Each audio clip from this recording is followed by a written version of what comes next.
Welcome back to యువతరంగం. నేను miss Siddhu Goud.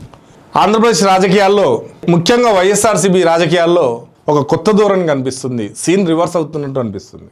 YSRCP ప్రభుత్వం ఉన్నప్పుడు టీడీపీ, జనసేన పైన బాగా విమర్శలు చేసినటువంటి నాయకులు ఎవరైతే ఉన్నారో ఆ నాయకులందరిపైన ముఖ్యంగా రెడ్ బుక్ అని చెప్పి వాళ్ళు చెప్పినటువంటి ఆ రెడ్ బుక్లో వీళ్ళందరి పేర్లు ఉండి కేసులు నమోదై అరెస్టులై జైళ్ళల్లో జీవితం గడిపి బయటికి వచ్చినటువంటి వ్యక్తుల విషయాలను చూసినట్లయితే కొందరు మౌనంగా ఉంటున్నారు, కొందరు వైఎస్ఆర్సీపీకి అదే ఫేవర్గా ఉంటున్నారు, కొందరు మాత్రం ఎందుకో రివర్స్ సీన్లో వస్తున్నట్టు అనిపిస్తుంది.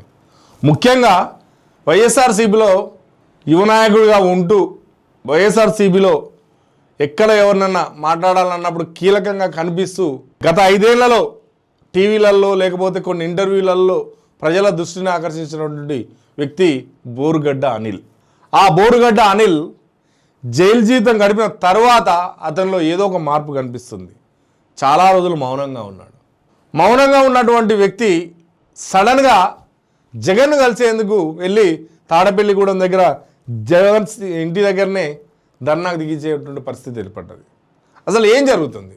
నిజానికి కూటమి ప్రభుత్వం అక్కడ ఏర్పడిన తర్వాత ఎవరిపైన కేసులు పెడుతుందో, ఆ కేసులు పెట్టి జైలుకు పంపుతుందో, జైలు నుంచి తిరిగి వచ్చిన నాయకులు ఎవరైతే ఉన్నారో వాళ్ళను పరామర్శించే పనిలో మాజీ ముఖ్యమంత్రి జగన్మోహన్ రెడ్డి పడ్డాడు. ఇంటికి వెళ్ళి పరామర్శిస్తున్నాడు కూడా. ఎవరైతే కూటమి ప్రభుత్వంతో ఇబ్బంది పడుతున్నారో వాళ్ళందరికీ కూడా సానుభూతిని తెలియజేస్తూ పరామర్శిస్తూ ఆ పరంపర నడుస్తుంది. మరి బోరుగడ్డ అనిల్కు జగన్ సానుభూతి దక్కలే. బోరుగడ్డ అనిల్ అన్ని రోజులు జైల్లో ఉన్నా కానీ జగన్ నుంచి ఎలాంటి కలిసే అవకాశం రాకపోవడంతో బోరుగడ్డ అనిల్ వైఎస్ జగన్ ఇంటి ముంగడ ధర్నాకు దిగాడు.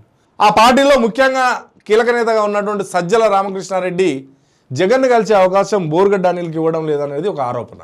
నేను వైఎస్ఆర్సీపీ కోసం ఇంత కష్టపడి ఇంత ఇబ్బంది పడ్డ కూటమి ప్రభుత్వంతో ఇబ్బంది పడుతున్నప్పుడు నాకు ముఖ్య నేతను కల్పించే అవకాశం ఎందుకు ఇవ్వడం లేదు అని చెప్పి బోరుగడ్డ అనిల్ తన భార్యతో కలిసి వెళ్ళి ఏకంగా ధర్నాకు దిగిండు జగన్ ఇంటి ముందు. అంటే ఇక్కడ బోరుగడ్డ అనిల్కు రాజకీయంగా వేరే వాళ్ళు ప్రోత్సహిస్తున్నారా, లేదా నిజంగా ఆవేదనతోటే అక్కడ జగన్ ఇంటి ముంగడికి ధర్నాకు దిగాడా? నిజంగా మరి జగన్ కోసం జైలుకి వెళ్ళినటువంటి వ్యక్తి బోరుగడ్డ అనిల్ కాబట్టి జగన్ బోరుగడ్డ అనిల్కి ఎందుకు అవకాశం ఇవ్వడం లేదు కలవడానికి? జగన్ మరి బోరుగడ్డ అనిల్ను తమ పార్టీ కార్యకర్తగా భావించడం లేదా? లేకపోతే ఇన్నాళ్ళు మౌనంగా ఉన్నాడు కాబట్టి పార్టీతో సంబంధం లేకున్నప్పుడు అతన్ని పరామర్శించిన అవసరం నాకేంటి అని చెప్పి జగన్ ఫిక్స్ అయ్యాడు. జగన్ తను నమ్మినటువంటి వ్యక్తులు ఎవరైతున్నారో వాళ్ళ కోసం ఖచ్చితంగా వెళ్ళి పరామర్శిస్తున్నాడు. కానీ బోరుగడ్డ అనిల్ విషయంలో ఏదో జరిగింది అక్కడ.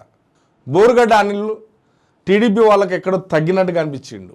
బోరుగడ్డ అనిల్ ఇంత కష్టపడి ఇన్ని ఇబ్బందులు పడ్డా కానీ జగన్ కలిసే అవకాశం రావడం లేదంటూ ఈరోజు జరుగుతున్నటువంటి ధర్నా నిరసన ఏదైతే ఉందో అది నిజంగా ఏపీ రాజకీయాల్లో ఒక చర్చనీయాంశంగా మారింది.